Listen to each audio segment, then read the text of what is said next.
Hello friends, সকাল সকাল বেরিয়ে পড়েছি একজনের বার্থডের উদ্দেশ্যে। কার বার্থডে তোমরা দেখতে পাবে। বাঁকুড়া স্টেশন চলে এসেছি, নতুন করে নতুন গেট। এই যে প্ল্যাটফর্ম, টিকিট কাটলাম কাউন্টারে, তারপরে গিয়ে পড়লাম।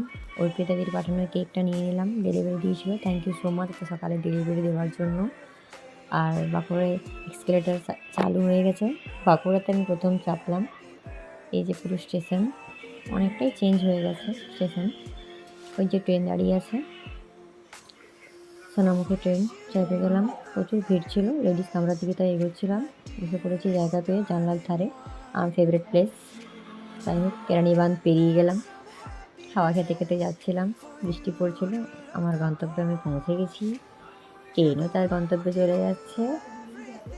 যাই হোক, আমার র্যাপিডে আসতে দেরি করেছিল, তার রিভিউটা কম দেবো, রেটিং কম দেবো। এই যে আমি এসেছেন, এই যে না সৌম্যদীপের জন্মদিন আছে। ওর অনেকগুলো গিফট হয়েছে, ওর বাবা অনেকগুলো গিফট দিয়েছে, মাও দিয়েছে। ওর বাবা দিল সোনার ব্রেসলেট, সোনার একটা হার। ওর ঠাম্মার কাছ থেকেও সোনার হার নিয়েছে, 4টা আঙুলে 4টা আংটি। 12 বছরের জন্মদিন, খুব এক্সাইটমেন্ট। 12টা গিফট চাই ওর। একে একে পরিয়ে দিচ্ছে সব আংটিগুলো ওর মাতাজি দিদি ভাই। এই দেখো, সোনায় মোড়া বসে পড়লো পায়েস খাওয়ার জন্য, রূপোর থালাতে, রূপোর চামচে করে, যাদের যেরকম নিয়ম থাকে। আর ওর মা প্রথমে ওকে আশীর্বাদ করলো, তারপর ওর বাবা। ছেলেকে সবসময় চোখে হারায়। এরপর প্রত্যেক বছর নাকি ওর বাবা ওকে একটা করে সোনার কয়েন দেয়। এবারেও সেই সোনার কয়েন ওকে দিল। এই দেখো কয়েনটা, খুব আনন্দ। তারপর একে একে সবাই, ওর মাসি পিম্পাদি ওকে আশীর্বাদ করলো, তারপর ওর দিদা,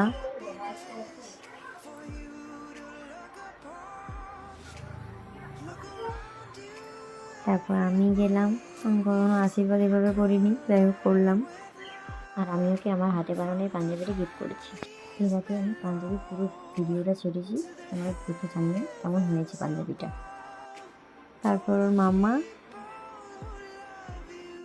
ওদের দুজনের মধ্যে গিফট নিয়ে পরামর্শ চলছিল, কখন গিফট দেবে। তারপর আমরা সন্ধ্যাবেলার ডেকোরেশনের জন্য বেলুন ফোলাচ্ছিলাম। এই যে ভাত খেলো, অনেক রান্না হয়েছিল, আমাকে যা ভাত দিয়েছিল যেমন আমারই জন্মদিন। তারপর সন্ধ্যেবেলা কেক কাটিং। অর্পিতাদির পাঠানো কেক খুব ভালো ছিল, টেস্টও খুব ভালো হয়েছিল, সবাই নাম করেছে, ডেকোরেশনও খুব সুন্দর হয়েছিল, আর সৌমদীপেরও খুব পছন্দ হয়েছিল। কেক কাটিং হলো, এরপর হচ্ছে খাওয়া দাওয়ার পর্ব।